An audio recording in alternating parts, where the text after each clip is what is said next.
ever stood and stared at it, marveled at its beauty, its genius? Billions of people just living out their lives, oblivious. People are like, oh no, the Earth is a globe. If it's a globe, everyone in Australia is walking around upside down, mate. Fake news. Fake news. Why doesn't the ocean just fall into the sky then? Because gravity's bullshit. People are so dumb. They're so dumb. Flat Earth expert Mark Sargent thinks the moon landing was a hoax. Technically, the moon itself is a hoax. Right, but betting with Sportsbet's new iPhone app? I could do this standing on my head. Thanks, Gravity. Sportsbet's new iPhone app. It's foolproof. Hold on. I know how we're different. Do you believe the Earth is flat? I know it's flat. I walk on it. Holy Do you think the Earth is flat, Snoop? What do you It's a flat world after all. Smoke weed every day.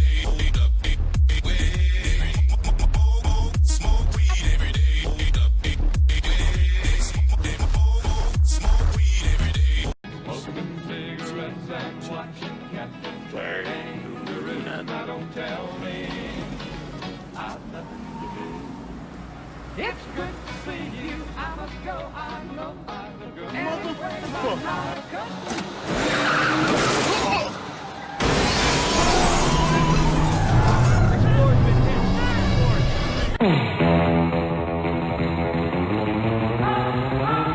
Somebody hit the drums.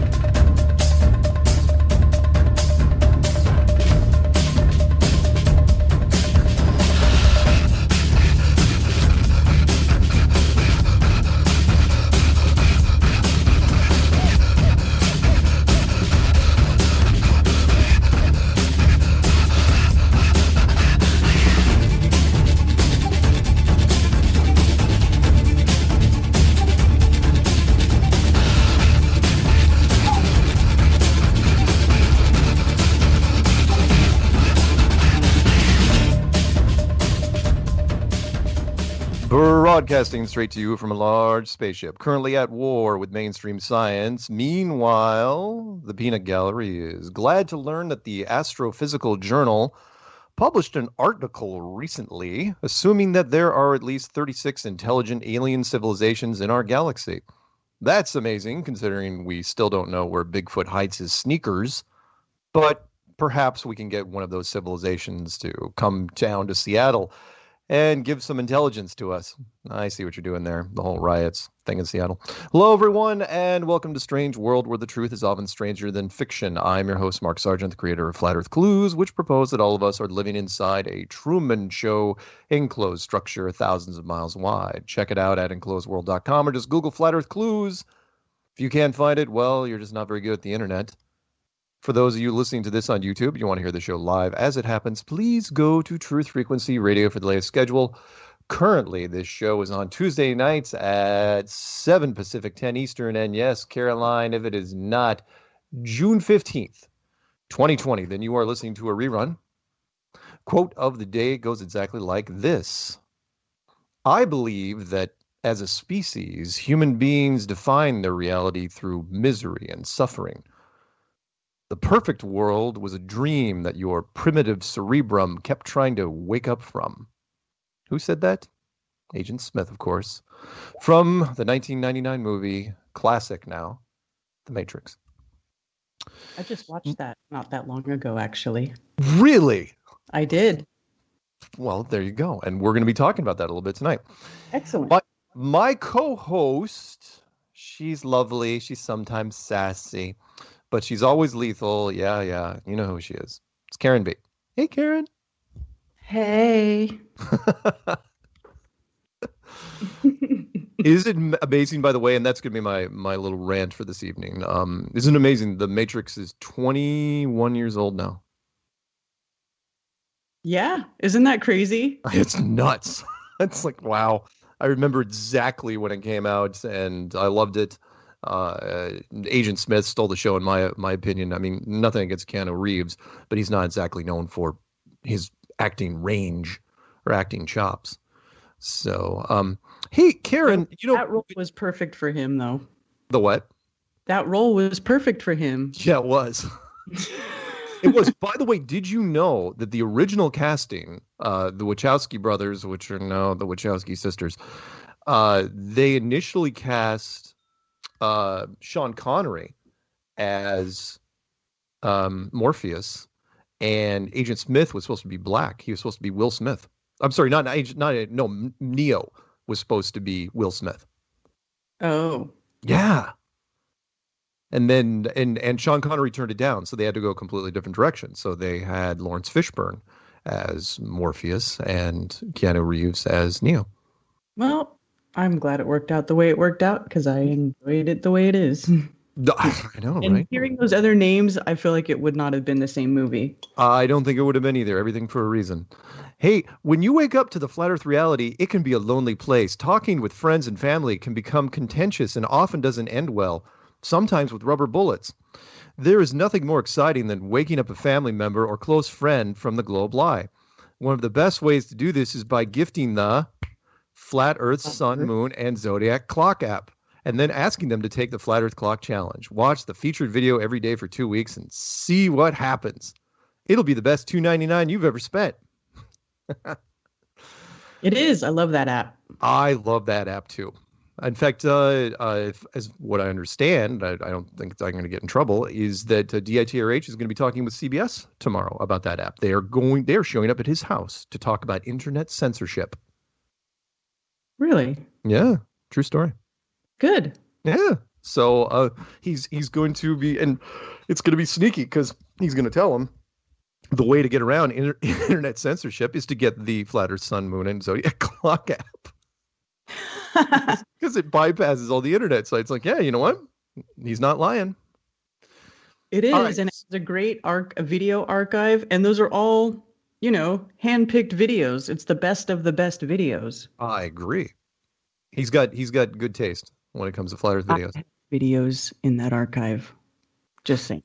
So, hey, get a drink, boys and girls out there, because I've had a request for the last, couple months now.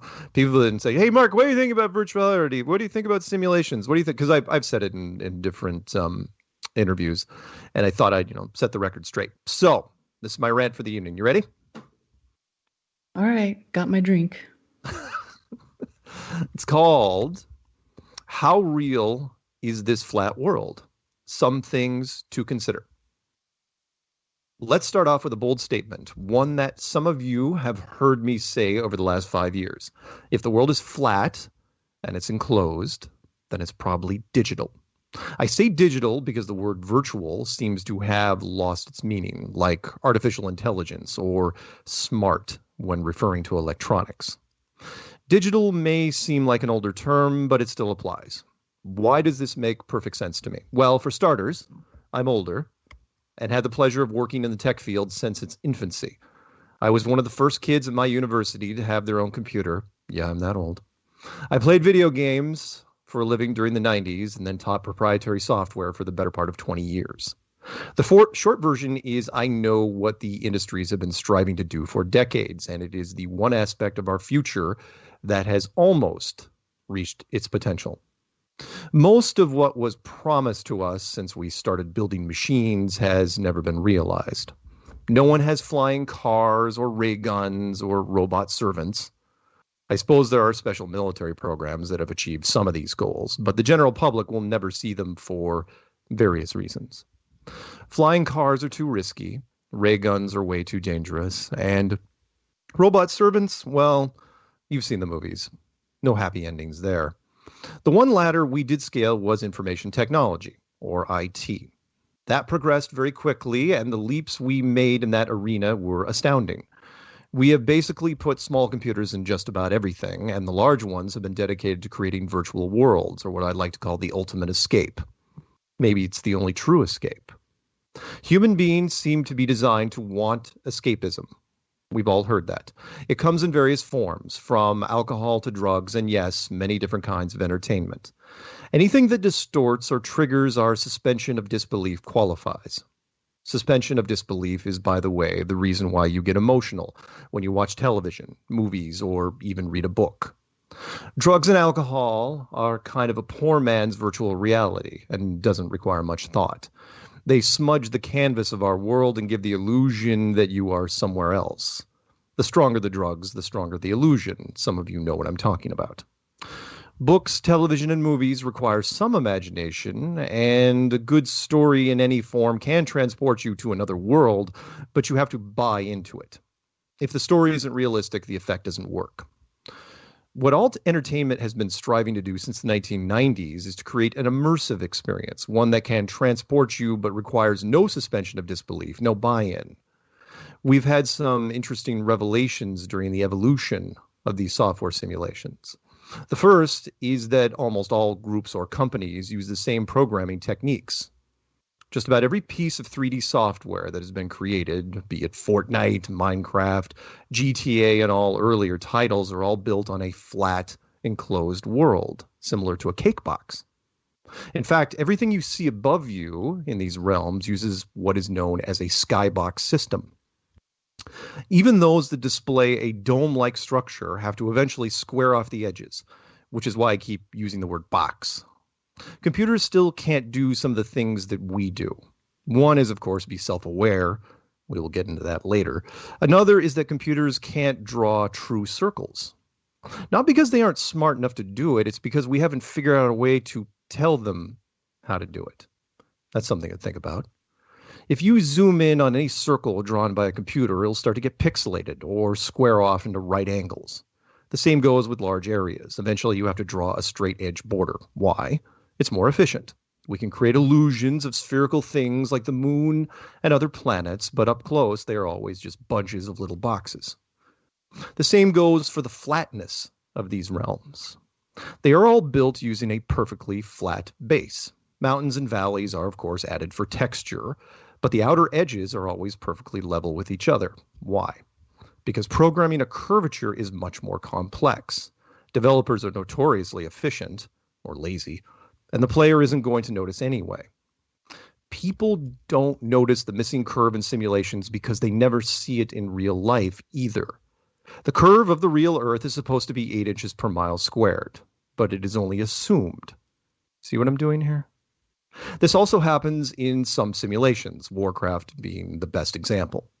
The game itself is built on a perfectly flat framework, originally designed in 2004.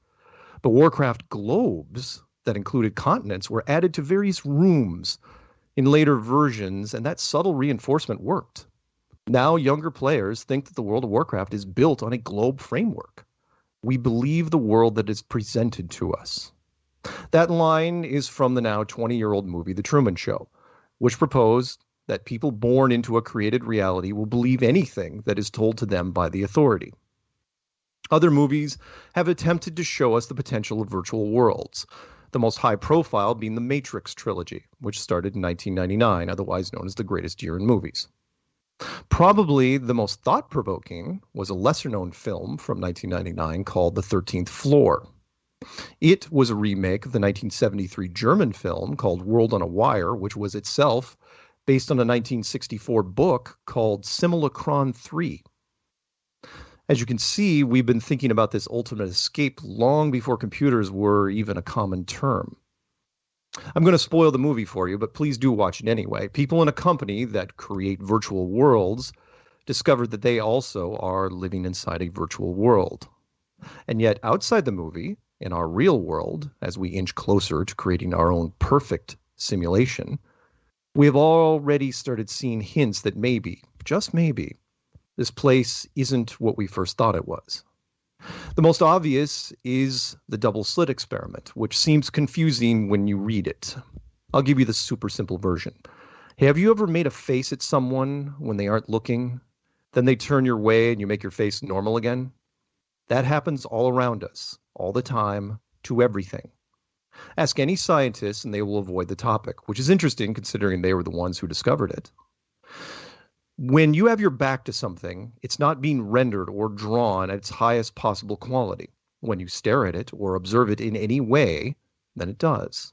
Why is this so important? Because this is what we do in simulations right now. If you're playing a character in a building, then everything outside that building is not drawn at all. It's called conservation of resources, and we do it for obvious reasons, because it's more efficient. Why waste computer power? So why is this happening here? Why is this world displaying traits exactly like traits of our own simulations? And if you think that's the strangest clue to where we live, think again. We discovered something years ago called neuroscience and free will. The test was simple. Tape some sensors to a person's head and have them pick numbers on a computer screen. Have the subject note the time that they decide to pick the number before hitting the keypad. So when I think of the number 3, just then I thought of it. That's one of the ways we define being self-aware, that we can choose these things out of thin air, right? We create thought from nothing. Not so fast. It turns out that the computer could tell when we decided to pick that number 8 seconds before we chose it. Maybe that didn't sink in. Think of a number right now. Now understand that a computer can see that thought process 8 seconds ago. It's not possible. Nothing exists pre-thought, unless, of course, all this isn't really interactive, not really live. If you need to pause for a moment or get a drink, I don't blame you. The next few minutes are going to get pretty weird. Science doesn't believe in predestination or lack of free will. We have the ability to make choices on our own. We decide what we do when we walk through our day, what coffee to drink, where to drive, who to talk to. And even if this was some sort of interactive simulation, that would still make sense. We make choices on the fly, in real time. That's how it works. It isn't the most efficient process, however. There is a way of doing all this that streamlines everything, something I like to call the interactive movie.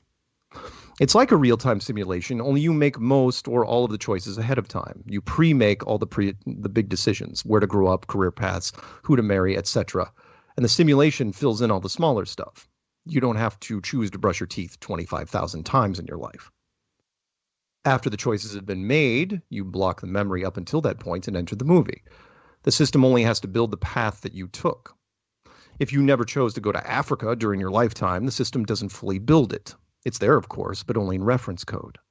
And it gets stranger from there, because then you have to ask about all the other people in here with you. How many of them are actually self-aware or real? And how many are NPCs, otherwise known as non-player characters? In the movies, that question seems to be all or nothing. In The Matrix, everyone that walked the streets was a real person that fed the system. On the 13th floor, only the user was real, and everyone else, well, they were just millions of apps in human form. Which makes more sense. In most cases, programmers create armies of NPCs to interact with the players because no one wants to be a placeholder program. Everyone wants the freedom to run around and do whatever they want. In massive multiplayer games, there's a huge social aspect where people interact with each other. But what if that could be simulated as well? What if basic conversation could be, for lack of a better word, simulated? I'm sure you've met people who fit this criteria, and it raises even more questions. There are too many different holes we could dive into here, so I'll be blunt. It's very possible, even likely, that the percentage of real people in this world is extremely low. And if you are listening to this and understanding that statement, then you are probably one of them. The rest of the masses milling around, sleepwalking through their lives, are just basic characters like the ones in the movie Vanilla Sky, especially the last 30 minutes of it. If you are one of the very lucky people who got everything I just said and had a mind-bending moment where things started to make more sense, then I envy you. To end this rant, I suppose I need to address the why, and there are two of them. Why not reveal the nature of this world to the people when they enter? Why not give them the freedom and unlimited choices in real time? Why hide that? Because I believe that's where you came from originally, a world with unlimited possibilities, where freedom was like breathing. This Earth is a world full of conflict and restrictions. It's the opposite. And if you realize that, you would want to leave this place every day after a certain age. That defeats the purpose. You already see what can happen here with that kind of situation. If you've ever known or heard about a trust fund kid, you'll understand. A child is told at a certain age they will inherit millions of dollars when they turn 16 or 21 or whatever. Their motivation then tanks and they eventually self-destruct. Not always, but often, which is why lawyers advise the parents not to tell the children until after, say, university. It also happens with child actors, royalty, so on. Last but not least is the other why. Why come here? Why did you volunteer to suffer in this place? It's called dualism, and we all know it in one form or another. How do you know true heat without understanding cold? Pleasure without pain, light without shadow. The truly great worlds that exist outside of here and the boundless beyond can only be appreciated when they are taken away from you. Or, as the song lyric goes, you've got to go through hell before you get to heaven. And there you go. That's my rant for today. Karen's now face down on her desk. Yeah. Awesome. Thank you. I've been dodging that one for a while. I kind of sneak it into interviews from time to time, but I've been a big believer of it for basically forever. I mean, how can I not, coming from the tech field? But what I try to tell people is, it's like, look, it still doesn't change the fact that it is still flat, absolutely flat, and that's where you start, because all simulations are absolutely flat. I agree. For whatever reason, and I don't know why, and there's going to be a lot of people out there that didn't get that rant, not because they're drones or anything, but because the Matrix is 21 years old now. You just watched it recently, and it still didn't really catch on. We haven't seen a lot of Matrix clone movies. I mean, it was Matrix, 13th Floor, a couple video game things like Ready Player One, which was fairly recent, but not a lot. So, I'm still, you got to start somewhere. And for me, it starts off flat and then goes to enclosed. And after that, if you want to get into the more advanced stuff, then I delve into the virtual stuff. So let me ask you this, Mark. Why do you think that it's a simulation? Is it because you were in the tech field and you saw video games and how the video games were like a simulation? Very much, yes, very similar to that. So there are things we do in games that happen in real life. And by that, was trying the double slit experiment. Science, double slit experiment has been around forever, but the one they did about 15 years ago, where they were shooting single electrons through these slits. Yeah. And they noticed when they weren't watching them, they were acting like a wave. They were undefined. But when they were looking at them, they acted like a particle. They became a particle. And the killer thing about that is that that's a rendering issue. And that's what we do when we make our own simulations, not just games, but any simulation, maybe military or, but you have a lot of entertainment stuff. But that's what happens. When we're not looking at something, we don't bother really rendering it because we don't have to. Why would you? You're not looking at it. So who cares? And so, but it opens up a whole lot of questions. The bigger thing is, what I think is interesting is that we were building our simulations without fully understanding what the double slit experiment was.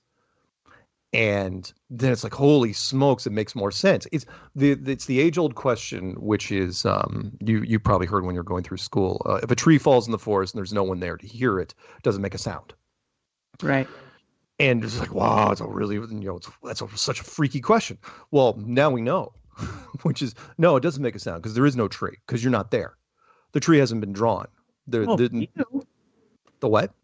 For you, I don't know. To me, it's like, I think that people, like, here's my thing. I think that it can seem like it is a simulation because when we make copies of reality, it's a simulation and it matches reality so well that it's like you can almost think that reality is a simulation. Or is it because we're just able to create, or we're just so clever that we're able to visually mimic what the creator does so well that we're assuming that it's a digital simulation? You're right. You're right. And that's the only reason I'm only 99% on this is what you just said there, that argument, which is, okay, is art imitating life, or is it just a coincidence? Or is it, the other side of it? The other thing, though, the lesser known one, which I bring up, the neuroscience and free will, that's a freaky one. that one, when you watch the documentaries on that, when they have the journalists going through it, that freaks them out. They don't know what to do because it goes outside of how we're built, which is, again, you're thinking of something. It's like, oh yeah, think of a number. And as you're thinking of that, it's like, okay, I choose this number now, right? It's like, nope, the computer saw that you chose it. You started to choose it 8 seconds ago. That freaks people out. That's when then that goes beyond the whole virtual reality thing. That goes into predestination, which science just balks at, because then it comes down to free will. And, Yes. Anyway, but I don't know. It was in fact the trail, I added a little line. I loved the original Matrix so much because the dialogue was so great. And there was also, sorry, go ahead. I was just agreeing with you. It was. Yeah, there was the second one where Neo was talking to the Oracle in the park, and there was this line which a lot of people missed, but I've seen it so many times. I could probably recite most of it by heart. And he says, I can't make that choice. He's talking about the choice about Trinity and Morpheus and all that stuff. And she goes, you didn't come here to make the choice. You've already made it. You're here to understand why you made it. Mm-hmm.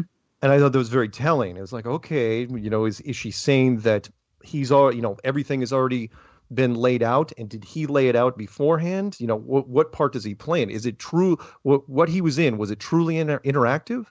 Or was he just playing a role in something that was going to always be that way? And it was just, I don't know. I thought it was neat. The 13th floor, of course, not a lot of people even saw the 13th floor. So many different little sci-fi things have talked about it, which was, and even going back to 1964 with the book, which was, once you figure out that you can create a virtual reality, then all of a sudden, as you're building it, you have to question your own.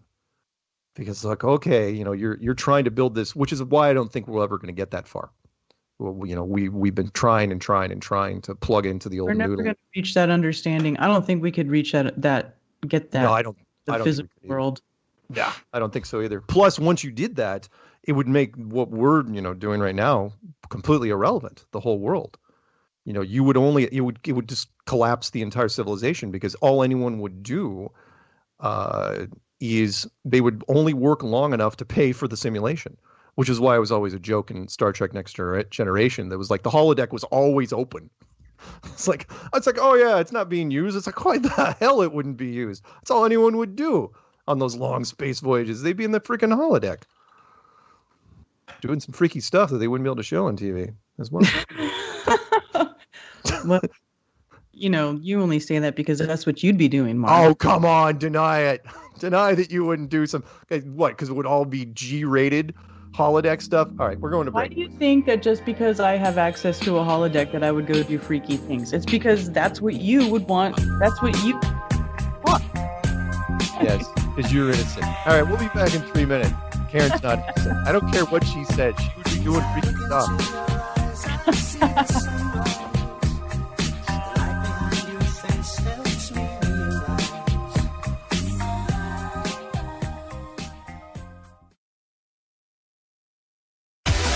No hate, no hype, no fear. You're listening to Truth Frequency Radio. We are TFR.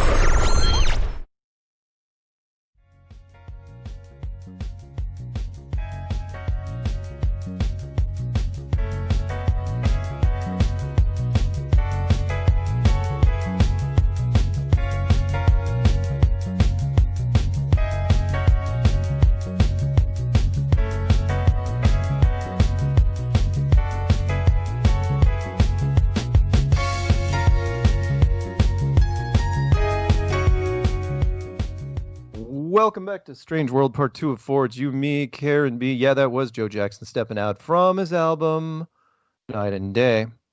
We're taking phone calls this evening. The phone lines are already jammed up. It's 213-233-3998. That's 213-233-3998. Operators are standing by. That means me. So be nice, no matter what. Oh, Albuquerque just dropped off. Huh. I don't know what that means. Two series, since we're on this topic. I want to mention real fast, if you're sci-fi fans at all, there are 2 series. One that I found on my own just by accident, and the other was recommended by a friend. The one, if you're a big sci-fi fan, and especially if you're a gamer fan or like animation, because this first series is all either computer generated animation or computer assisted. It's called Love, Death, and Robots. Oh my God. It is. I can't say enough of it. I haven't even watched the whole season. There's 18 episodes. They're all really brief, but they are amazing. Funny, gruesome, well drawn out, quick to the point plots. Really good for if you have attention disorders. The other is called Tales from the Loop, which is an interesting take. If you guys remember the sci-fi show from some years ago on the Sci-Fi Channel called Eureka, which was about government programs that were doing high-tech fringe experiments. This one, Eureka, was of course set in present day, but this one was set in the 70s in Ohio. So check them out if you get a chance. Very, very cool. Another one the Peanut Gallery recommended to me, For Mankind, about what would have happened if the Russians got to the moon first. And we were talking about that this afternoon, and very, very interesting concept. I'm going to watch that. That one's only on iTunes, if I'm not mistaken, or iPhone or Apple TV. Clarify for me if you get a chance, Peanut. But the alternate history, sort of like what would happen if the Germans won World War II? What if the Russians did the moon thing? And they went into the whole space race, from what I understand, Apple TV. And which is what we have been talking about. It's like, why did the space race end? Why, when America got to the moon, did Russia just shut down? It's like, oh, that's it. Apparently we lost. We're going to walk home with our heads down and, throw down the pom-poms and the banners. It's like, what? It's like, what? That never happens. It was supposed to be, we put a few people, they put more people, we put a small base, they put a bigger base, and then the Cold War reaches the moon. That's how it should have gone, but it was the exact opposite. So Karen, should we pick up a couple calls? Yes, Karen. Karen? Oh, God. She thought I was going to stop talking. Peanut, can you hear Karen? Hey, sorry. Oh, there she is. My bad. Pick Karen up first. Can you hear me? I can. Okay. You know what I noticed about from on The Matrix when I watched it? How long has it been since you've watched The Matrix? The original one, at least a year. Okay. Well, for me, before this, it had been much longer than that. Oh, okay. But I did see it in the theater. That tells you. Very nice. I didn't think you were old enough. You were what, like third grade? It's not, yeah. I don't know how it's possible. But at the end of the movie, when the agent Smith is one-on-one with Morpheus, did you remember what he says that the human race is? No. Wait, which part? Oh, yes, I do. Like right towards the end. No, I know that monologue by heart. But you want to say it? Go ahead. Well, I don't know it by heart, but he says, he talks about how we're basically parasites. Yeah. Right? And then he says there's one other organism that behaves that way. It's a virus. Yeah. Yeah, it was brilliant. He calls us a virus. And I was just like, oh my gosh, that's what's going on right now. They've got everybody thinking that they are a virus. Yeah. Yeah, you're absolutely right. It was one of the tingly moments for me in that movie because it was just dark. It was creepy. He's going, I'm not going to butcher it too badly, but he was like, I figured out, that I realized that human beings aren't actually mammals, which is, and everything he said was absolutely true. He said that, every mammal on this planet develops a natural equilibrium with its surrounding environment. But human beings do not.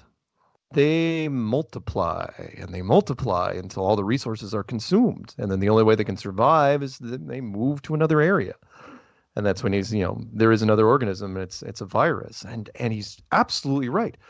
I've said this on multiple occasions where it's like, if human beings weren't here, this planet would work just fine. Disagree. The what? I disagree. Oh, you think without people here, the planet would still be in trouble? Without people here, would the planet exist? How do you know that it would even be here? Or the plane, whatever it is, the realm, would it even be here? How would you know? You would never know. First of all, that could never be proven. Second of all, I don't think that that's what people do. I think that's what people do now because that's what people have been programmed to do. That's what people have been told that they should do, and they stupidly do it. If people didn't do that and people lived the way that we were living 100 years ago, then no, we wouldn't be, stressing resources. No, we wouldn't be taxing everything because everybody would have what they needed because people would be living, working, living to work instead of working to live, or whatever the backwards is, right? Working to live instead of living to work, right? They're working for themselves. They're making their own food or growing their own food or they're tending their own land, right? And they have everything they need because they're on their land and they don't need very much. A family doesn't need that much, right? Yeah. If they grow their own food and it doesn't take very much to be self-sufficient if everybody had enough space, which they would if everybody wasn't told that they need to go live in these cities and work these tech jobs where they sit in these little boxes and they peck away at the keyboard, entering useless data into some meaningless system. You know what I mean? I do. That's the way it is now, but that's not the way it should be. If we were living the way that we were meant to live here, as the creator wanted us to live here, it wouldn't be like that. Hey, but by the way, absolutely true, Karen, and I love your opinion on that. Peanut, I don't know what, I'm still getting bloops, by the way, whenever we're typing, and we're in an off channel, so I don't know where that's coming from. It's not me. It's Karen. Peanut says it's Karen. Just check to see if your sounds are on. But you're absolutely right. We do to tack on to you. Well, switch to one more. Actually, switching to another channel is not going to make any difference. I just turned it off. Okay. To tack on to your thing, yeah, you're right. Something that I talked about a couple weeks ago, and that is we basically do anything that the media tells us to do now. But we've been doing it for years. We've been doing it for a long time, which is, have the X number of kids, move to the suburbs, drive to the city, do whatever jobs, and that's, build the empire. And that's what we've been doing. You're absolutely right. And we've been through the empire building. We've spread and spread and spread and spread to where now, I don't even know why the news hasn't talked about it. If you believe the census, we're going to break 8 billion this year, which is ridiculous. It's a huge census. Well, I don't believe it. I don't accept that. But I do agree with you, Karen, that people they don't think for themselves for the most part. Hell, look at the mask thing. It's been driving everybody nuts. First 5 weeks, don't wear masks, don't wear masks, don't wear masks. And then wear masks. Yeah. Just any kind of mask. It's like, really? Any kind? And people are just making up stuff. Yeah. Doesn't have, whatever, coffee filter, you just make it yourself.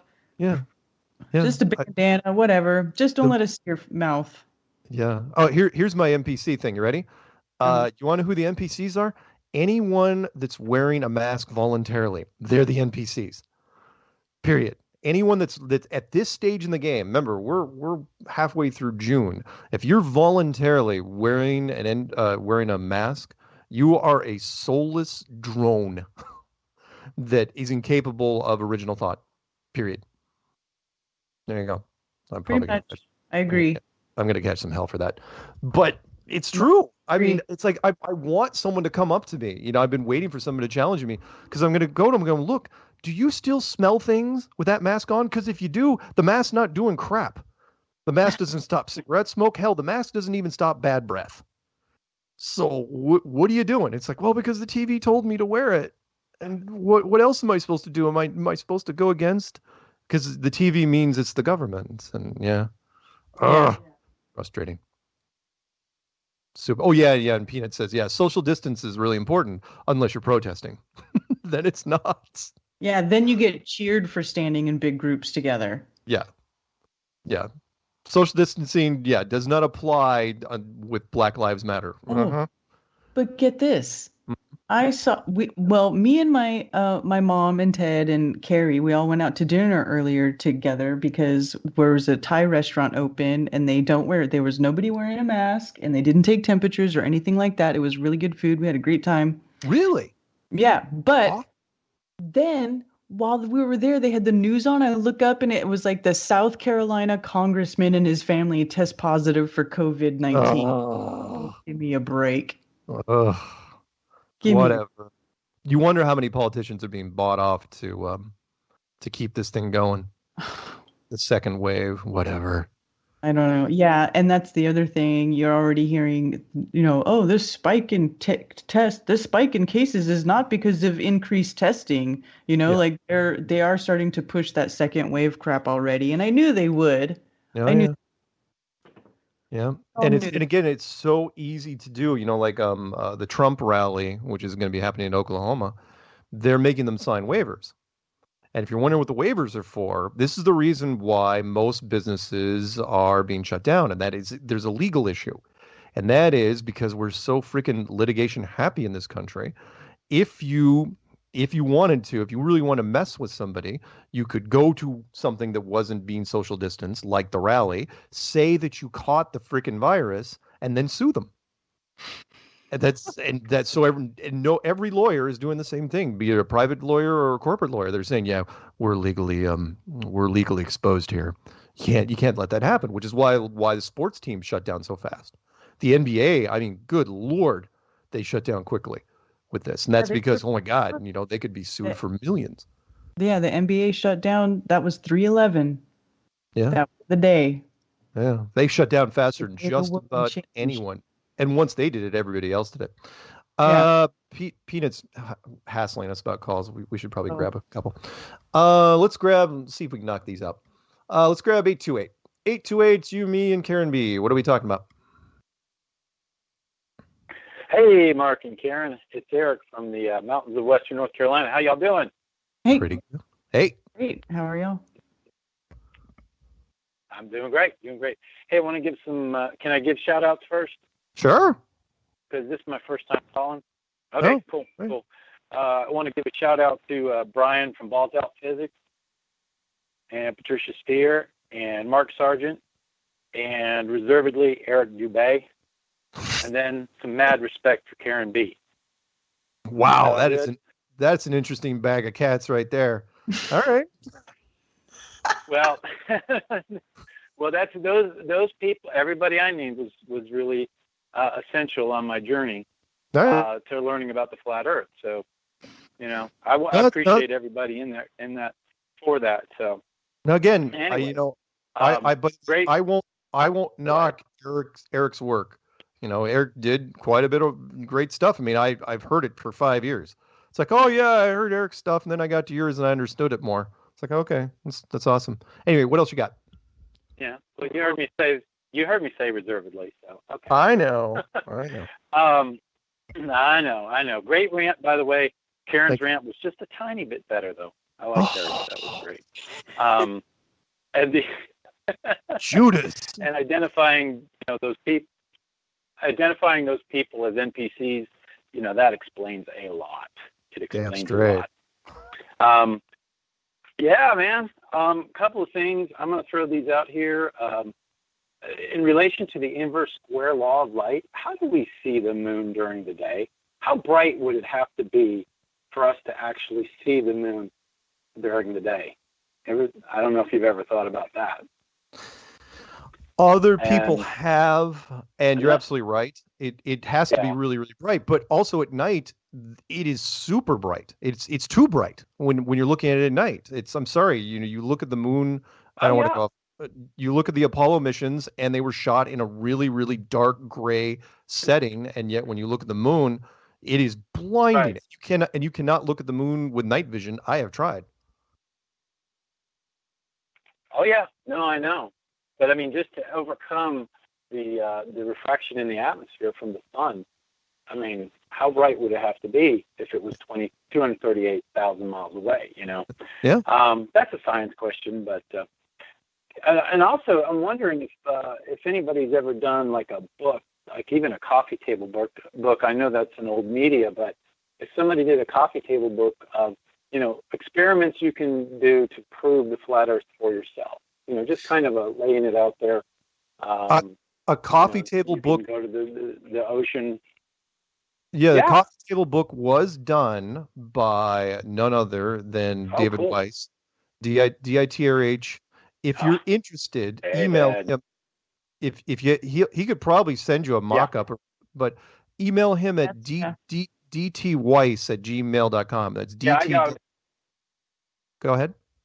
DTWeiss @gmail.com. No, that's awesome. I'm glad to hear that's done. Yeah, David's amazing. I don't know how you can go through that commercial without laughing. I'm smiling the entire time. And it's a great app.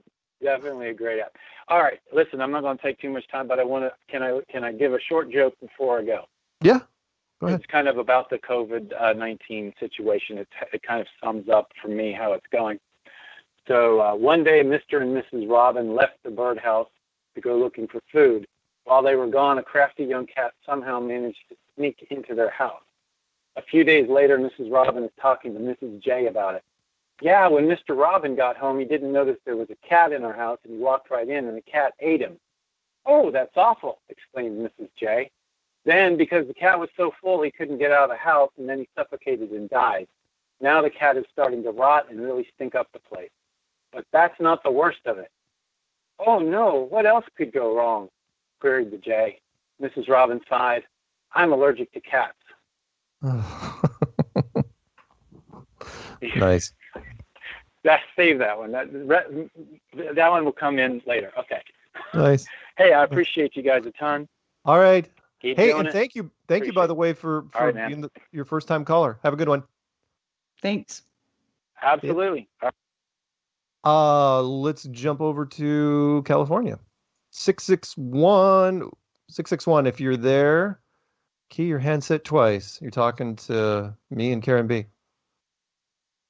Hello, how's it going, Mark? Karen, Freddie from California in Bakersfield. Hey. Hi. Hey. I really enjoyed the rant tonight. Debates with my friend who's a religious studies major, and we always bring up simulation theory and what are we in, and he knows I'm a flat earther and he's not, and I always bring up what are we really living in? Is it a wildlife preserve? Is it a place of learning, like a school, or are we like in heaven or hell, or is it just like a playtime? And I always like to bring up the yin and the yang and dualism, and how could there be no evil without no good?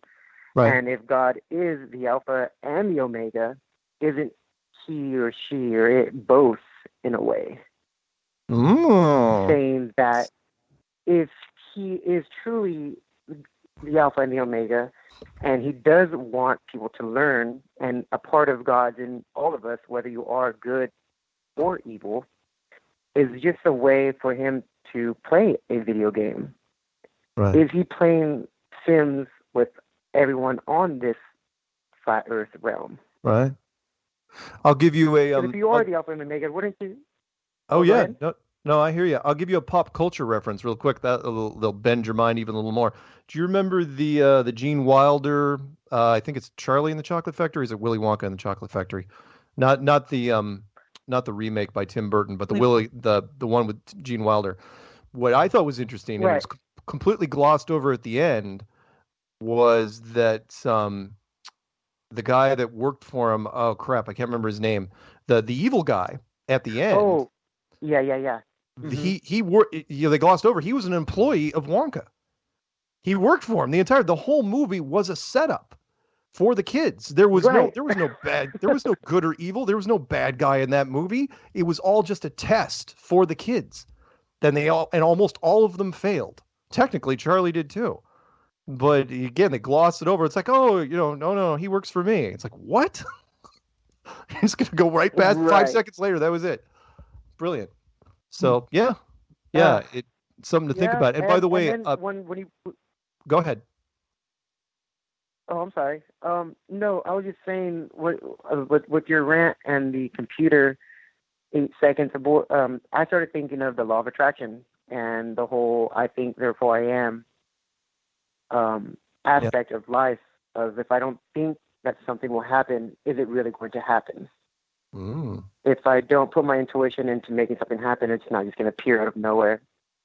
Nobody just wishes for a bologna sandwich. They have to think of making the sandwich before it actually comes into reality. And that whole law of attraction really does make sense when we are thinking of simulation. And I forget what word. I like where your head's going on that. That's good. I may have to steal the bologna sandwich line. Nobody thinks. You have to think of it before it becomes a reality in the actual physical space. Yeah. That's good. And the last two things, Space Force. Have you guys had a chance to check it out on Netflix? Oh, Space Force. Yes, I have. I watched the whole thing. Love that they had flat Earth references in it. Funny show. Wasn't that great? I thought it was awesome. I thought it was good. I like Steve Carell. I'm tired of watching The Office every day, so that kind of. Yeah, it was good. I think the casting was good for the show, and I thought it was interesting because Space Force. They did a whole season, and there is no Space Force yet. That's the part that blows me away. It's kind of like what they did with 2001: A Space Odyssey being released a year before we supposedly landed on the moon. We went to the moon. And so now people are going to be like, oh, yeah, Space Force, that's a thing. Steve Carell was in a show on it. It's like, no, Space Force isn't a thing. They're just making it up. So, yeah, it's good stuff. Oh, God. Well, thanks, Nicole. I always enjoy listening to you guys. And I'm out here trying to wake people up the best I can and appreciate everything you guys do. All right. Well, thank you. Thank you very much for calling in, okay? Thank you. All right. Bye-bye. Take care. Bye-bye.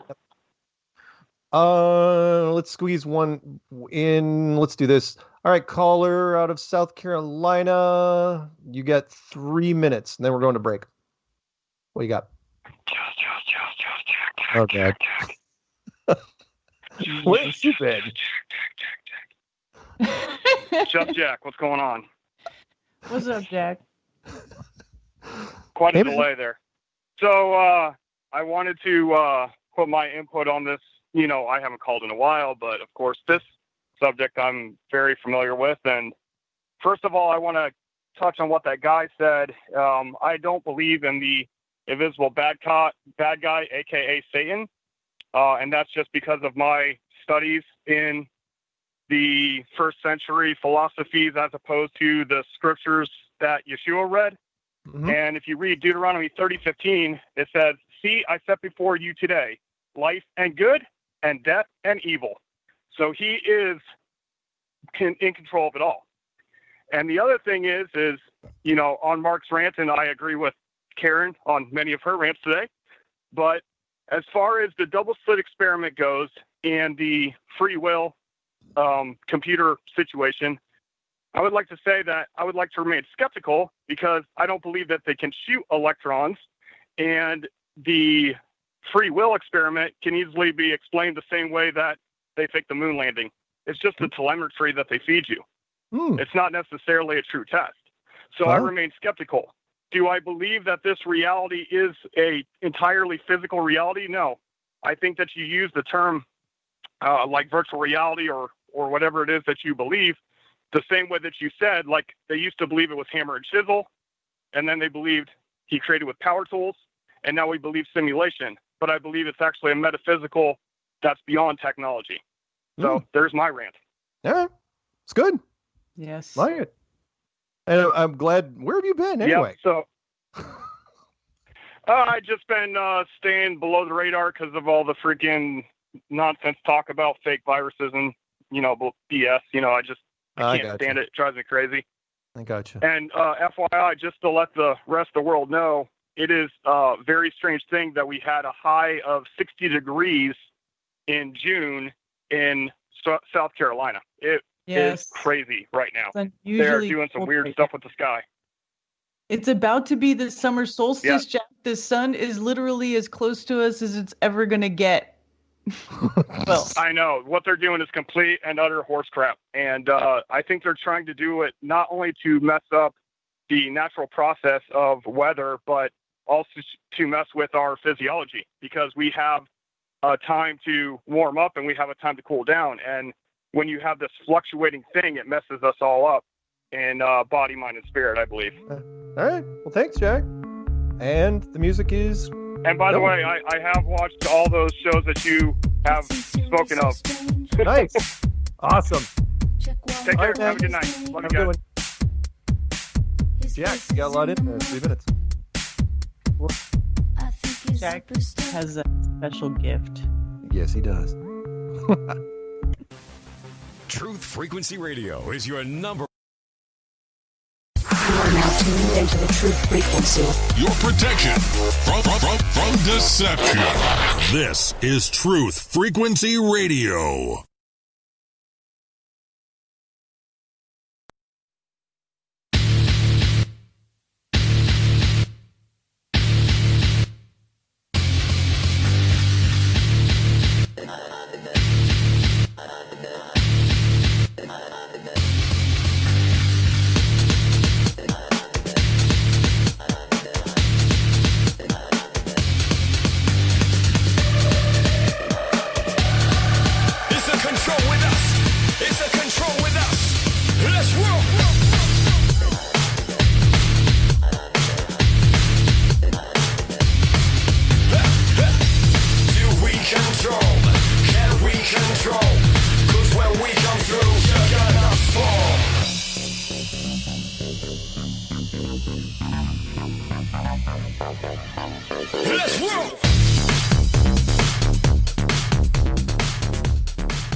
Welcome back to Strange World Part 3 of 4. It's you, me, and Karen B. We're taking phone calls. It's 213-233-3998. That's 213-233-3998.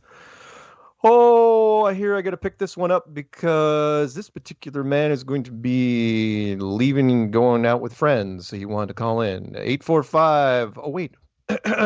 Start spreading the news. I'm leaving today. I want to be a part of it. New York, New York. Yeah, that wasn't me. Who the hell was that? That was Lee Wormer, your subject matter expert. Oh, nice. That's awesome.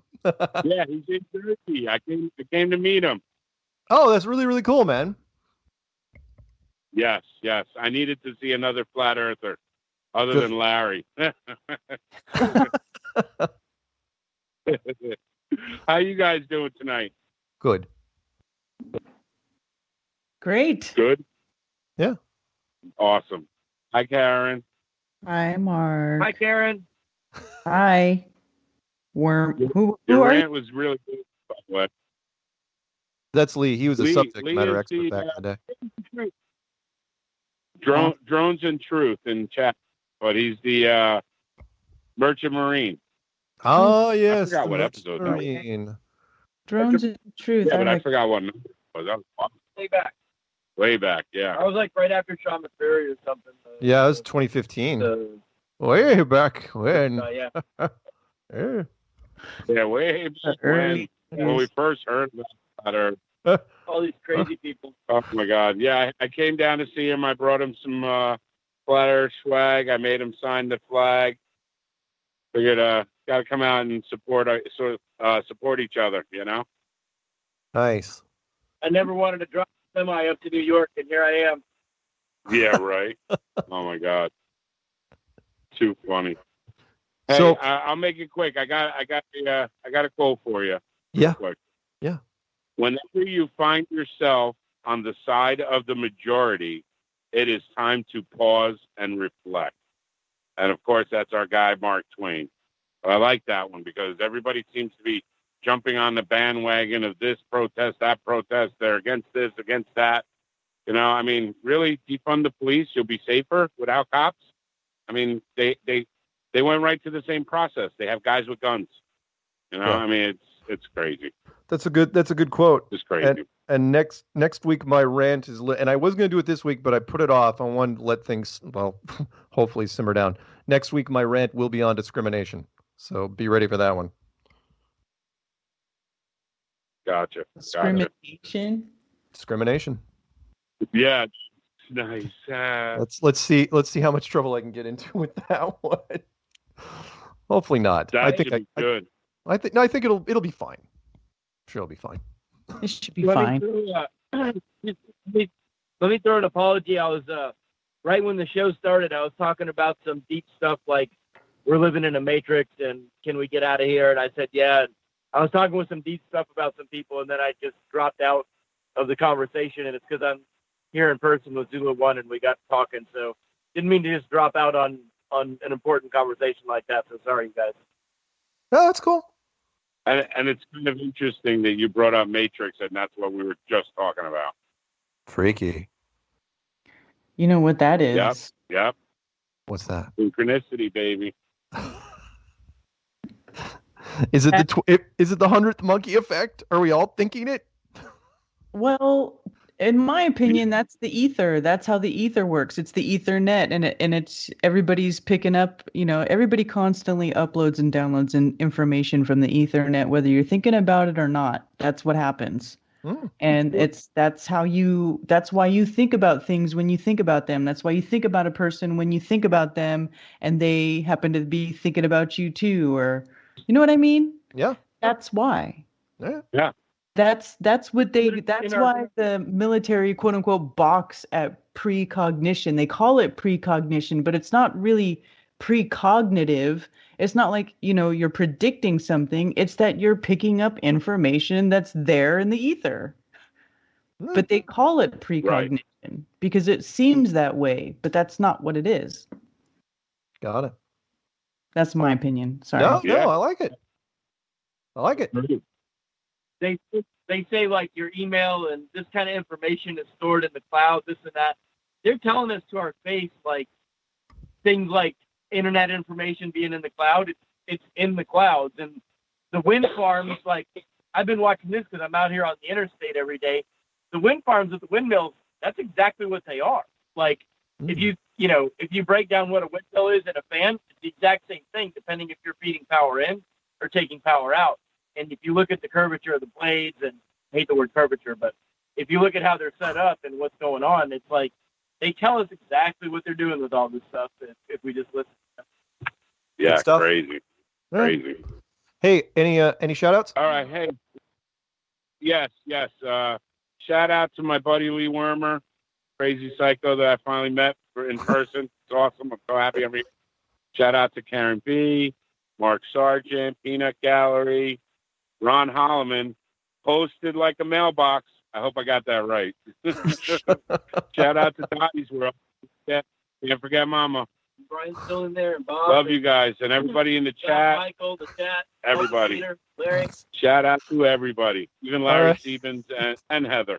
I love you guys. Bye. All right. See ya. All right. By the way, Peanut says, "Oh, read the title."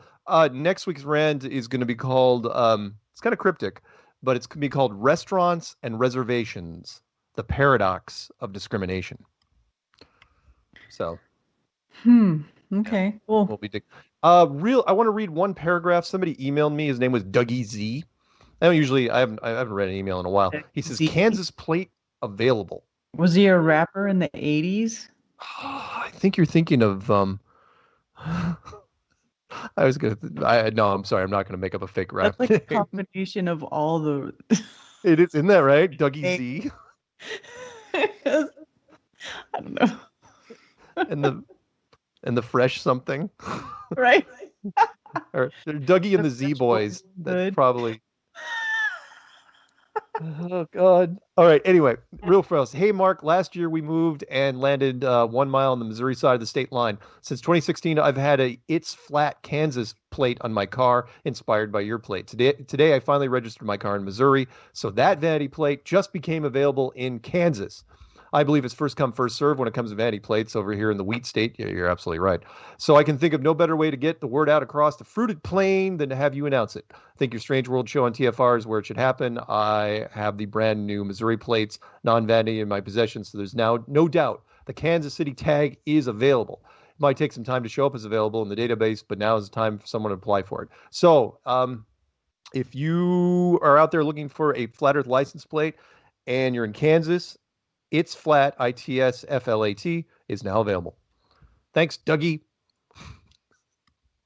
Dougie Z. Oh, God. Okay. Let's see here. Let's jump over to... We still tons of time.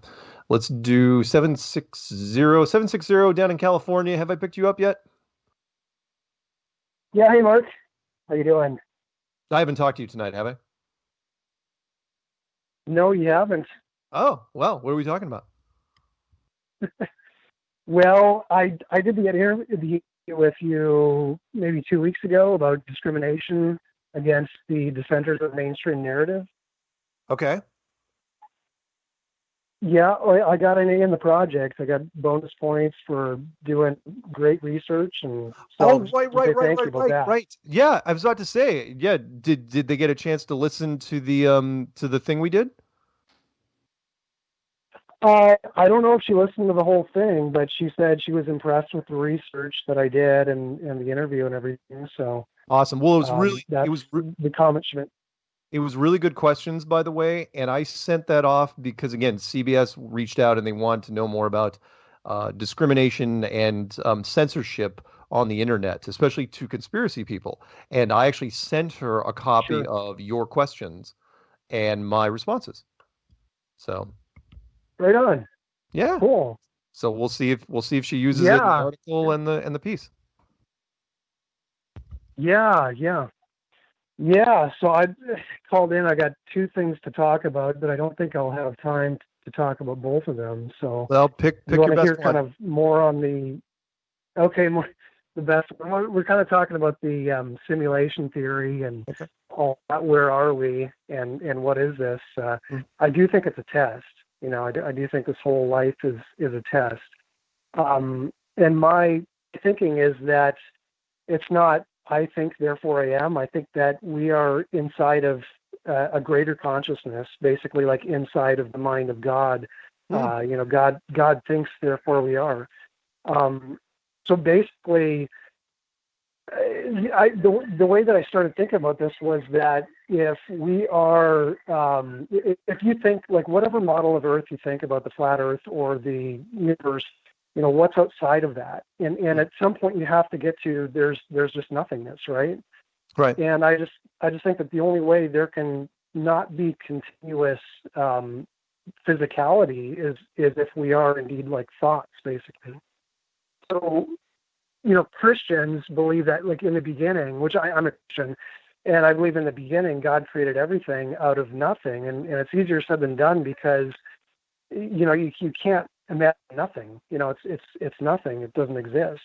So, the atheists believe in the Big Bang, but they still can't explain what was before the Big Bang, and they throw billions of years in there to kind of make it harder to think about.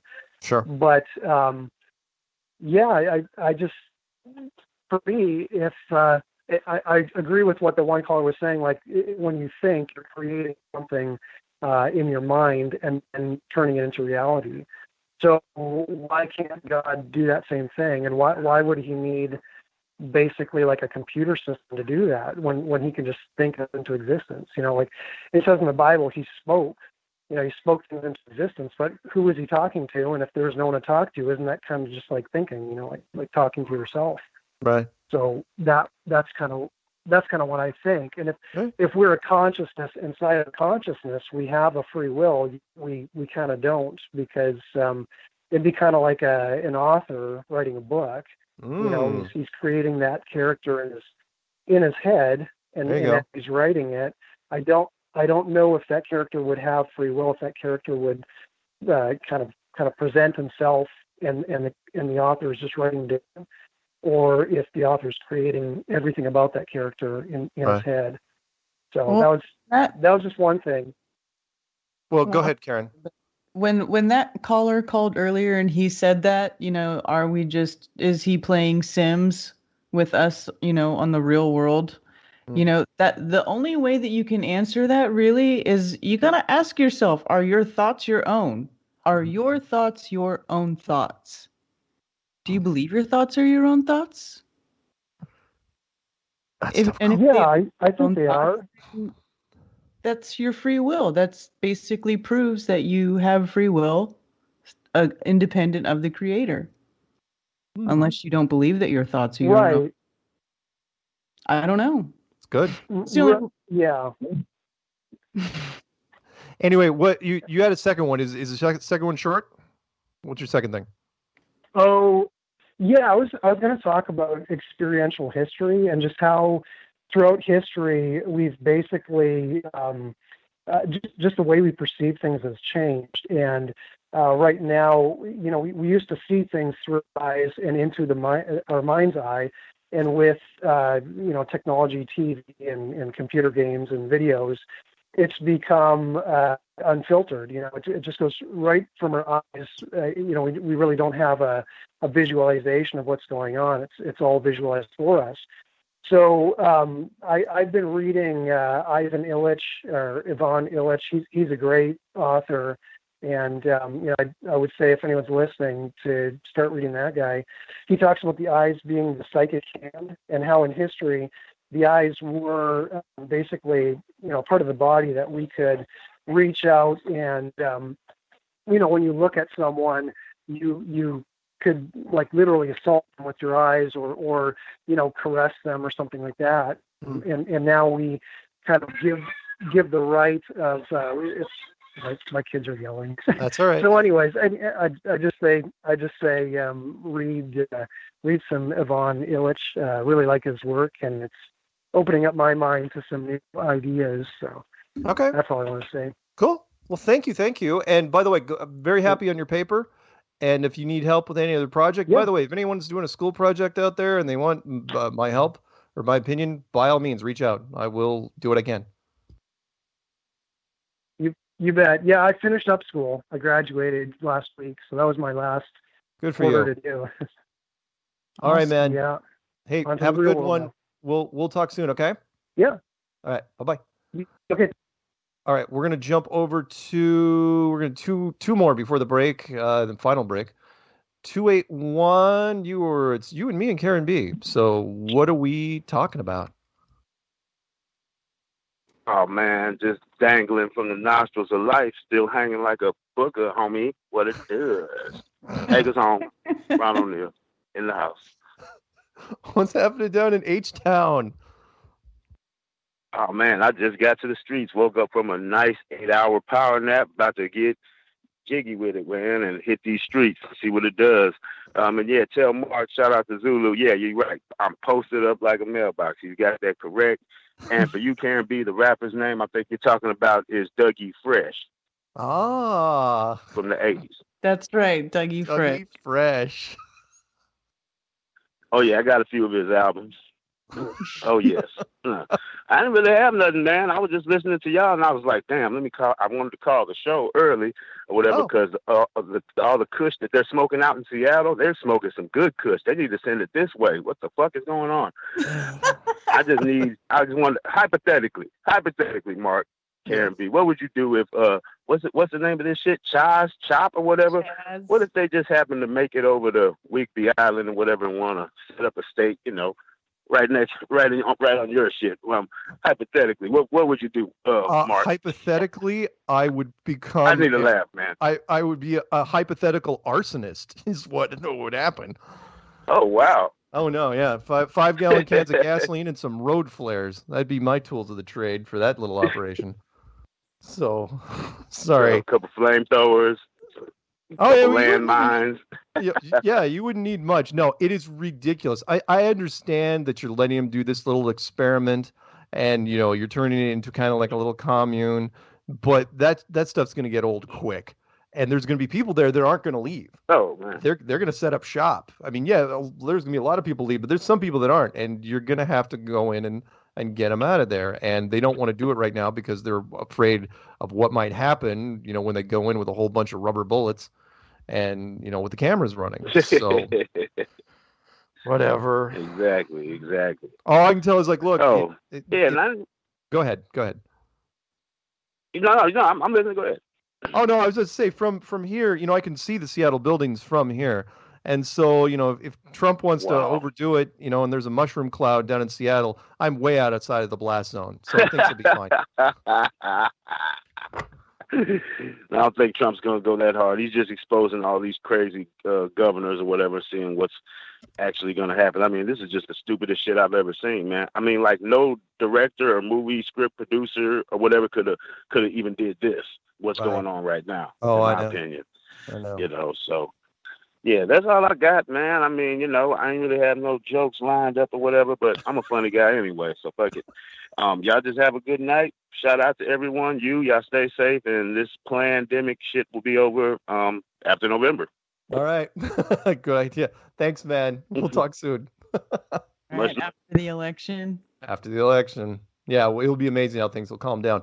Let's grab one more before the break. Let's go back over to California. 818.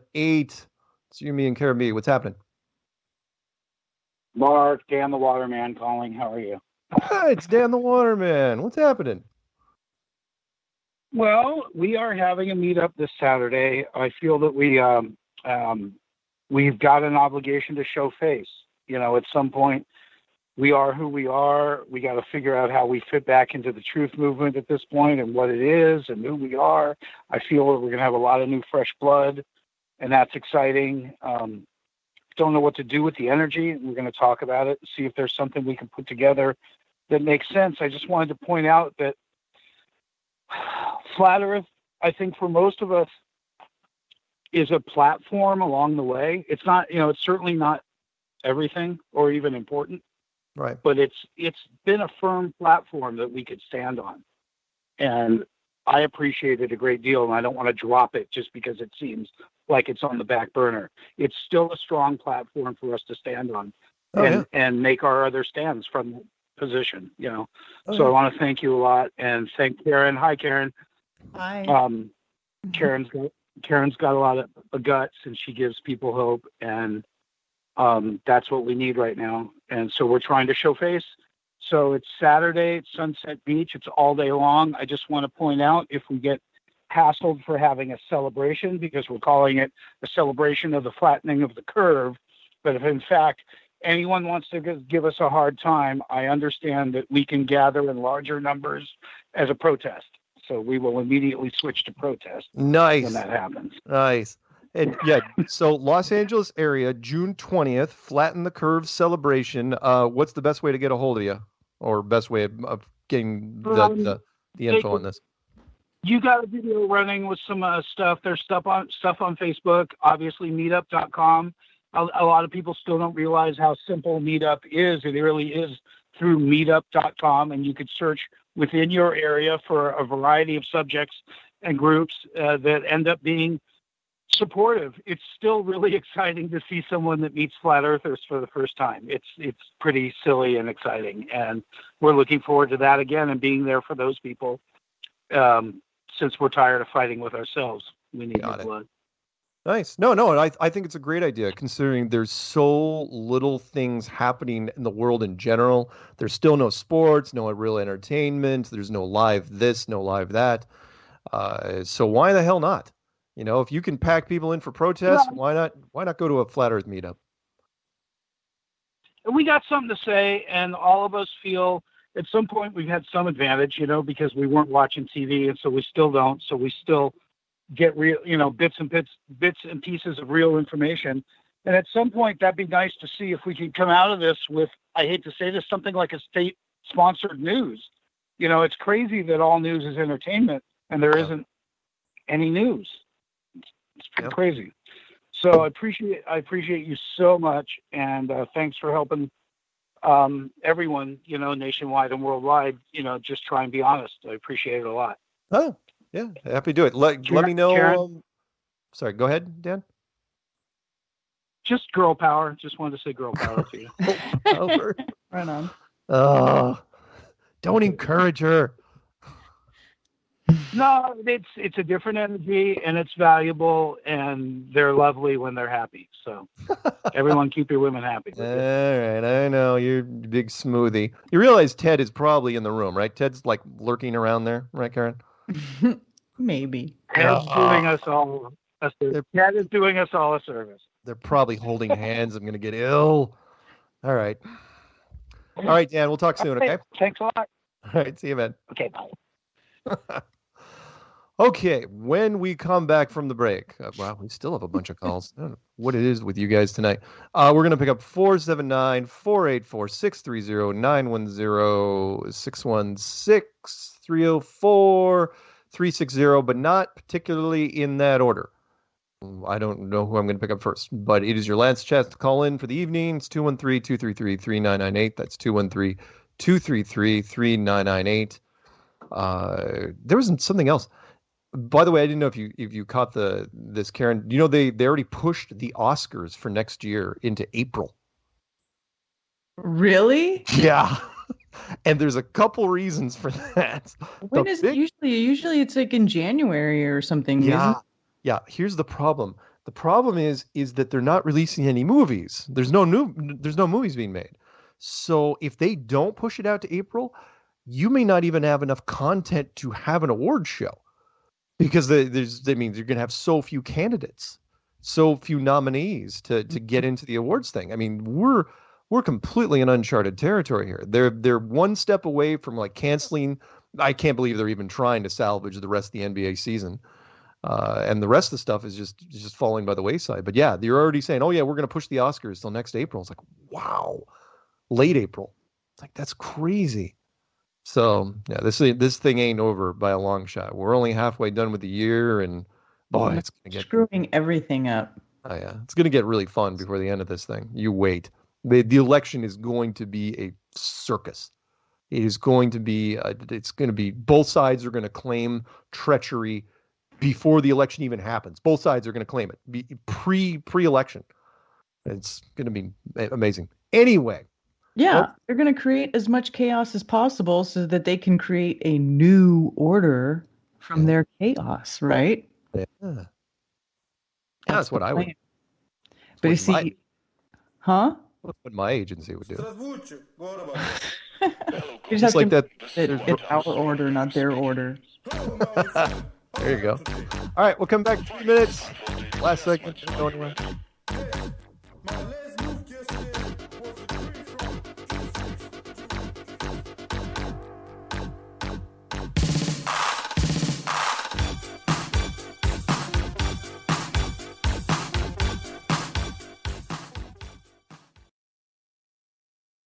We are TFR.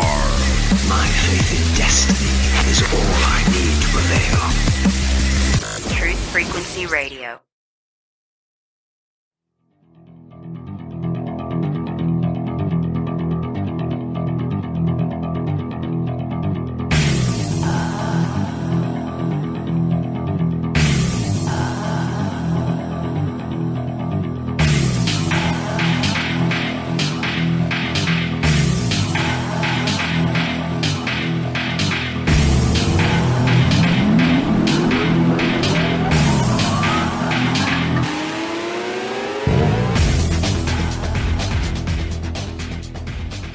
Welcome back to Strange World, part 4 of 4. It's you, me, and Karen B. We are taking calls, talking about whatever you want, and playing your smooth jazz favorites. Throw that in there. I always like to, I know you're not old enough to remember WKRP in Cincinnati, that television show. Yeah, but I always like that. I love you, though. I love you. Well, it was a good show, but I know you were 2 when that show came out. And it was, I love the late night aspect. I mean, the whole DJing, in the middle of the night, like put on some candles, turn down the lights. Must have been a blast for some of those guys. Let's grab 479. 479. It's the last segment. What are we talking about? 479. We're reaching out to you, Arkansas. And we're not hearing you. You better not have your mute button on. 479. Oh, I'm going to say it. Ready? Oh, shit. So it's me? Oh, my God. What? Can you hear me? Key your handset twice, son. Yeah, I can hear you. Or did you just want to listen? Did you want to listen, or do you just want to? Oh, I was just listening. Oh, okay. Well, I was just wanting to listen, man. All right. Well, hey, no worries. I was shocked that I got through. It's cool. That's cool. Hey, I'm putting you on mute. You're back on mute. You're fine. You're safe in Arkansas. All right, let's go to Pennsylvania. 484. Are you listening or are you talking? What are we doing? Hey, how you doing? Can you hear me? Yeah, I can hear you. Hello? What's up? Okay. What's going on? How you doing, Karen? Good. How are you? Is this Where's the Curve? Yes, Where's the Curve? How did you know? Yeah. Because he calls into the show that me and Brian do. Oh, all right. What's yeah, up? I don't. You won't see me in chat because I changed. I made a new account, so I just I have a new name. But so I have a couple questions and sure, and just something I just want to throw out there. So the first one is I want to touch on that one caller. He said, well, basically my question is, so is there really a boogeyman out there, like a devil, like the Bible and the church would say? And, if you do bad, your soul is doomed. And then if you do good and whatever, then you go to heaven. Is it like that? Or is it more of the simulation? To me, it's turning out to be more of the simulation, like what you said with, especially with the Matrix, even though that came out, 20 years ago, right? 21 years ago now. So which one is it? Like, is it also towards the end of the movie or during the movie when they were plugged in? Remember when he got on? Actually they plug in and out throughout the whole movie. So right, like, what does that have to do with this as well? Is that like, you think that's real or? When it comes to the Matrix, I think that they did a lot of things to just kind of jazz up the plot. The weird thing about simulations is it doesn't mean much if you can never look at it from the outside. Meaning, if you're in a simulation and you're stuck in a simulation, you're never going to know anyway. So this could be anything, until the reason why the Matrix, jumped in and out, and so did the 13th floor, was it was a way of saying, okay, here it was a change of perspective. And that was the only reason they did it. Because if they didn't do that, it's meaningless. It's just talk, which is kind of like, what I'm throwing out there. It's like, look, I think there's hints, I think there's clues, but you got to work it out for yourself. Does it get you thinking? Does it get you kind of putting yourself out of your comfort zone? Yeah, maybe not. Maybe it's like, yeah, I'm not buying it. Peanut Gallery's not a big fan, but that's a whole nother thing. By the way, I don't think, that I'm diminishing the biblical side either, because I think it would be too arrogant for us to think that we invented code. If the old saying that there's nothing new under the sun, then it's like, well, then God's a programmer, and why wouldn't he be? Or I'll go back. Let me end this with something else, which is, what was that great line? In the beginning, there was the Word. Well, for me, the Word is the code. So from that sprung everything. But then again, I come from a tech side, so I'm a little biased. Anyway, what else you got? Yeah, no, I agree with that. Let me see. So like, I'm trying to put this in a certain way. So yeah, like, you said, like, that does it make you think, right? Is that what you said? Yeah. Make you like, Yeah, so like it really does, like especially lately, especially with with all this that I've been in the flat earth for years now, a couple years now. So like I'll give you an example, right? And this has been going on for a couple of years, but now it's just been escalating to where I'm at now. So like I'll be, I'm in my, apartment or house or whatever, and if I'll think of something, I'll literally like hear about it or see it, it'll literally come into existence like right before my eyes, and it happens so quick. And like years ago, it would be like a slow thing, like I'll think about something and then maybe like next week it'll come up, or maybe a couple of days later. Now it's like almost instantly. Like it's hard to fathom. I know exactly what you're talking about. You are not alone in that regards. I've been hearing this for a whole bunch of people, that things are accelerating, that that what's happening out there in the world, it doesn't make sense because it's way beyond the norm, and it's happening in all aspects of our lives, including like you were just saying. You're thinking of it, it's all of a sudden, you don't have to wait. You weren't saying like, oh wow, last week I was just talking about this. No, it was like last hour I was just talking about this, or just a few minutes in some cases. So yeah. I'm totally there with you. Where's the curve? Just Jack wants me to tell you that Jack believes your life actions make the choice of joining eternal existence or cease to exist, or, quote, blotted out of the book of life.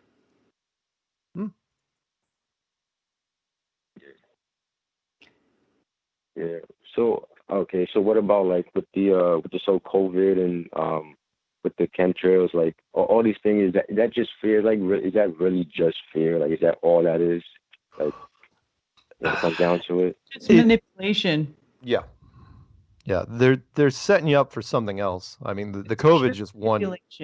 Yeah, the COVID's just one part of it, and we'll see what happens if they try to do a second wave, or if they've just realized that basically people will do anything that the television tells them to, which I didn't fully appreciate how potent it was until what's been happening recently. I mean, voluntarily, again, I'm walking in a grocery store that does not even require masks, and 90% of the people that are around me are wearing masks, because a combination of they were told to do so, and they want to be part of the group. They don't want to be left out. They don't want to stick out, which is weird because doesn't everybody want to be individuals, or are there a bunch of people that want to be part of the herd? Apparently, it's the latter. So, anything else? Yeah, the social programming. Yeah, one last thing. So it has to do with the COVID. So chemtrails, right? Yeah. And we've been, the whole community's been talking about that for a while. So, but we haven't really like talked about or even found out, what exactly is it doing? Like just everything we know, like, well, kind of know like what it is, like aluminum, barium. But I think now is actually with all the spraying that's going on, I think now that we're starting to feel the effects, hence the mask. So, if you like, I noticed like past couple of weeks when I go outside during the day, I feel like I just feel like there's like a chemical taste to the air. You know what I'm saying? Like when you breathe, it's just like a harsh taste to it. I don't know. Maybe it's just me. I don't know, but that's what I noticed. I would ask anybody in the chat or whatever. What I would respond with this, the same thing I throw at everybody out there, which is the contact list on your phone has anyone on your contact list died from this? I have yet to I haven't even found people that even caught it, let alone died. And I have talked to a lot of people regarding that. No one's emailed me and say, oh yeah. And even if you could find somebody, the numbers are so low. It's like, okay, did they get struck down? Did they die because of it? Or they just die and somebody just threw it in there for good measure? That's what I like. Don't believe the fear. Don't believe the hype. And some people, oh no, that's irresponsible. Yeah. I don't know.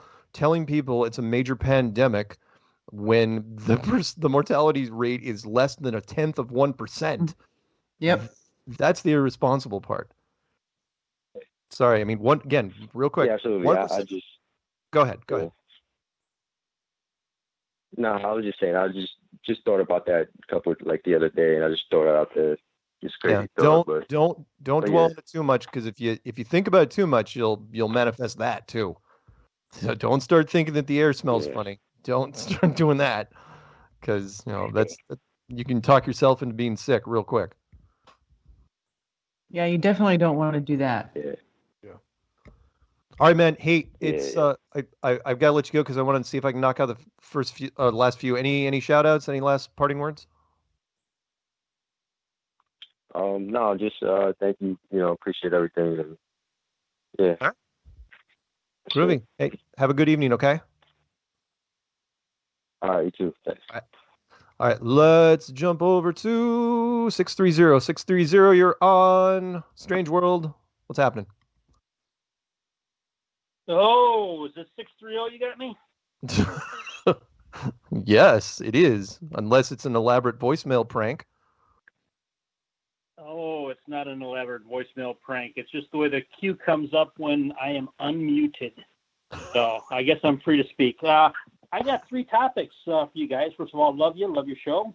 Okay. I got space swirls, space suits, and glitches. Which do you want to hear about first?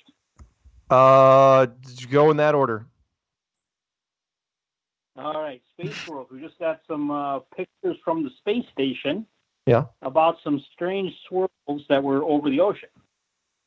Interestingly enough, if you look at the 2 to the upper right, they look like, as I commented on, the pedophilia symbol. So I commented out on the chat room that wondering if the astronauts were actually ordering pizza from the whole Pizzagate theme. All right. Just when you look at them, because one is kind of more the triangle and one is more the swirly triangle. So that was just kind of one that I wanted to point out. That's a quick one. Okay. I know you've had the challenge with the spacesuits, and I have it figured out. I mean, the spacesuits now do not really need to have anything engineered in them for survivability anymore.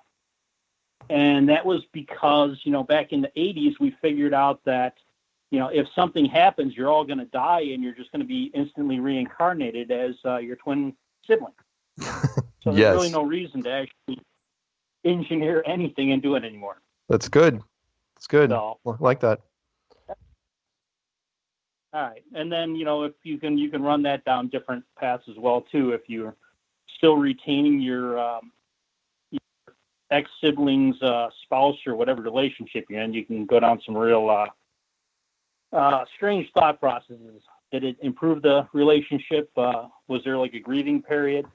But just something interesting to think about there. Okay. And then as far as the glitching aspect, back in the era when we had the Sandy Hook and the Boston Marathon bombing and the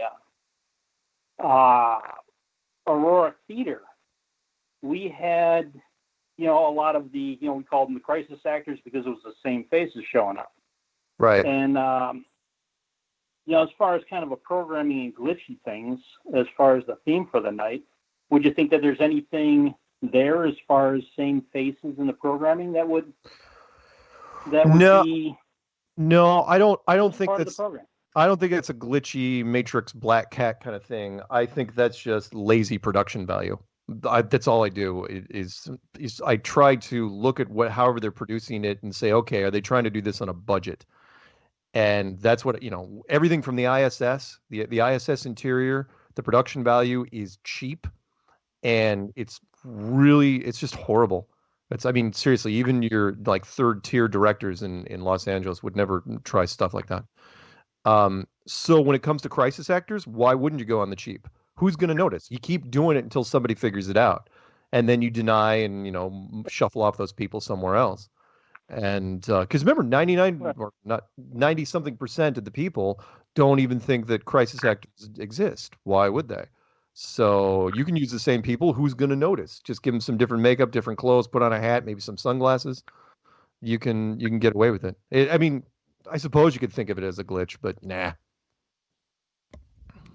And then one of the latest ones, I haven't seen much in the theories as far as events, but I was picking apart the George Floyd videos, and when they put a timeline together, I kind of sketched out a sheet of a timeline. And the first time I watched through the movie, I had noticed that they had originally called for the ambulance before they had pulled Mr. Floyd out of the cruiser when they put him through. Right. And then, about a week later, back to it, and of course, I know it appears to me that they've re-edited the footage because, all the timestamps from the cameras are now kind of laid over the top in an angle instead of, being the store footage from the Cub Foods, right, being in the proper place. They've kind of moved things around. But the real interesting that I saw was the woman who's confronting Tao, the Oriental cop that's standing there in the pose. Yeah. She looks remarkably similar to the woman who was in the Edwards Hospital in New York, the simulation specialist that was claiming for the ventilators. Right. And then she did the walk outside, and she did all of the faces around or all the bodies, the refrigeration truck, and she also showed all the people that were lined up. Oh yeah, And, I can see that. Yeah, she. Oh yeah, She's a crisis actor. She's been tagged twice now. Yeah, I absolutely could see that. I'll throw one more in at you, and then we gotta go because I gotta grab at least one more caller. Peanut Gallery's gonna yell at me. But there was no swearing, there was no profanity in the George Floyd video, which was really unusual. Normally in so many videos, we get this you bleeping bleep bleep bleep bleep bleep bleep. There wasn't any swearing, and it's like, really? Because this guy was getting, he was pinned to the ground, and yet, like, the guy shooting, he kept calling him a bum. And I remember that was the first thing that caught me, which was like, wow, his language is awfully reserved, considering the situation. There was no profanity. That, and of course, the stuff that's been coming out recently, that the cop cars were reversed. When they initially had them, for whatever reason, both cars. When they initially were taking him to the car, the passenger side was facing the curb, but then when they got him in the chokehold, or the neck position, the cop cars were then the driver's side was on the curb. Yeah, it was reversed, and then the license plate on the cop car said police. It just said police. Yeah, every car has a number. It's supposed to have a number. Yeah. Government plates. If you guys don't know, I know a lot about license plates. Especially state vehicles, they don't have tags because they're exempt, but they don't say police or fire department or stuff like that. It's like, really? No, they have permanent plates, but the permanent plates are still individual identifiers of those. Yeah. But usually they're an abbreviation for it's. I have never seen a cop car that actually spelled out the word police on the plate ever. No. Ever. So. But those riots are now done. Oh, yeah, and by the way, another quick thing, if anyone hasn't watched it yet, if you want to see some real riots, look up, there was a documentary that came out recently called LA 92, which is about the 92 Rodney King riots. Oh, haunting. I had forgotten so much of it. It's a great compilation of all the stuff that happened. Los Angeles was basically burning, the whole city. They set 900 fires in that first day or two. And you could watch this panoramic of the entire city, and it looked like a disaster movie. It was amazing. All right, Peanut Gallery saying, "Gotta pick up a call." Okay, you pick, Karen. North Carolina, West Virginia, or Michigan? Well, North Carolina, because that's where I'm at. Well, that's where we're going. 910. You might be the last call of the evening. Sorry to everybody else so far. What's happening? Oh, North Carolina. Don't let us down. North Carolina, is your mute button on, son? All right, what's your second choice, Karen? West Virginia? Yeah, sure. Yeah. All right, it's a rookie mistake. You hate to see it. You are now muted. I'm not going to ban you because, well, I can't. 304, you may be the last call of the evening. Hi, guys. Okay, just got to point something out real quick. Governor of this state of West Virginia, Yeah. a few weeks ago, in one of his monologue things, he said, people who don't believe coronavirus is real are just like the people who believe we never went to the moon. They're right. That's right. That works for me. Accept that. That's awesome. All right.